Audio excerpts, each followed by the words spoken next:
नमस्कार, आप देख रहे हैं देवनागरी इंडिया न्यूज। वैभव गहलोत से दिल्ली में ईडी की पूछताछ। सीएम के बेटे ने कहा कि कोई विदेशी ट्रांजैक्शन नहीं किया, फेमा का मामला ही नहीं बनता।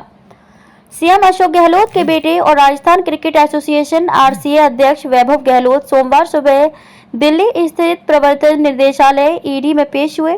ईडी उनसे पूछताछ कर रही है। 4 घंटे की पूछताछ के बाद उन्हें लंच ब्रेक दिया गया। इसके बाद दूसरे राउंड की पूछताछ शुरू हुई।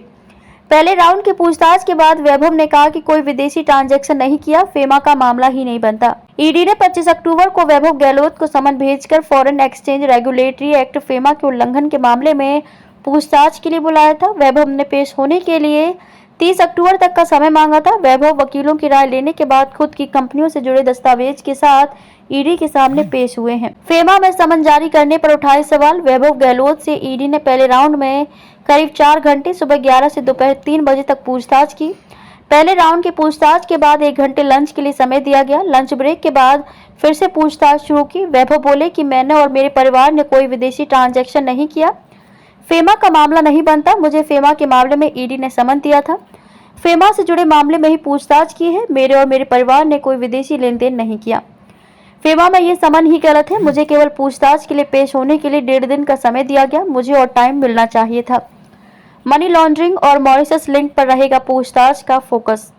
वैभव गहलोत से ईडी की पूछताछ का मुख्य फोकस सेल कंपनियों में पैसा लगाने, मॉरिशस रूट के जरिए पैसा विदेश पहुंचाने और मनी लॉन्ड्रिंग पर है। वैभव की कंपनी पर शेल कंपनी के जरिए 100 करोड़ रुपए मॉरिशस भेजने का आरोप है। जून में राज्यसभा सांसद किरोड़ी लाल मीणा ने ईडी में इसकी शिकायत की थी। सांसद मीणा ने वैभव पर होटल फेयरमाउंट में मॉरिशस की शेल कंपनी की ओर से करीब 100 करोड़ के निवेश के आरोप लगाए थे। शिकायत में आरोप था कि गहलोत और उनके परिवार के सदस्यों के पैसों को पहले हवाला के जरिए मॉरिशस पहुंचाया गया। मामले में फेमा के उल्लंघन की जांच करने की मांग की गई थी।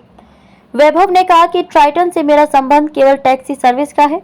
ईडी से समन जारी होने के बाद वैभव गहलोत ने कहा था कि जिस मामले में 12 साल पहले जांच हो चुकी है, हम सब दस्तावेज दे चुके हैं, उस वक्त कुछ नहीं मिला।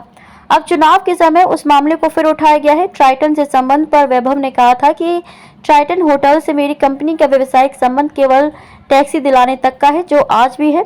उनसे जुड़ी किसी भी कंपनी में हिस्सेदारी नहीं है। उन्होंने कहा कि मैं ट्राइटन इंडिया में डायरेक्टर या पार्टनर कभी नहीं रहा। उनकी कंपनी ने विदेश में क्या ट्रांजैक्शन किया है, इसकी मुझे कोई जानकारी नहीं है। विदेश से कोई व्यापार या वहां पर मेरी कोई संपत्ति नहीं है। ट्राइटन होटल्स में लीगल एडवाइजर रहे हैं वैभव। ट्राइटन के डायरेक्टर रतन शर्मा और वैभव गहलोत के कारोबारी रिश्ते हैं। रतन की company Triton hotels and resorts में वैभव गहलोत लीगल एडवाइजर रहे हैं। बीजेपी ने आज से 10 साल पहले भी वैभव की भूमिका पर सवाल उठाते हुए आरोप लगाए थे। वैभव गहलोत ने रतन शर्मा को लेकर कहा था कि रतन शर्मा मेरी कंपनी सनलाइट कार रेंटल में कुछ समय शेयर होल्डर रहे थे।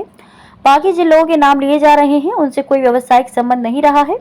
ईडी में की गई शिकायत के अनुसार वैभव की company sunlight car rental services के दस्तावेज में रतन शर्मा निदेशक रहे हैं। वैभव गहलोत ने ईडी ने उनकी कंपनी के लेन देन, पार्टनरशिप और मॉरिशस लिंक के बारे में पूछताछ कर रही है। ईडी ने समन के साथ उन डॉक्यूमेंट्स की भी लिस्ट दी थी जिन्हें साथ लेकर जाना था।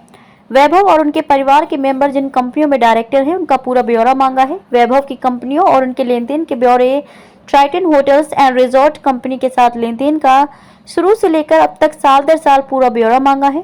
सनलाइट कार रेंटल कंपनी के लेन देन और विदेशों से हुए लेन देन की भी जानकारी मांगी है।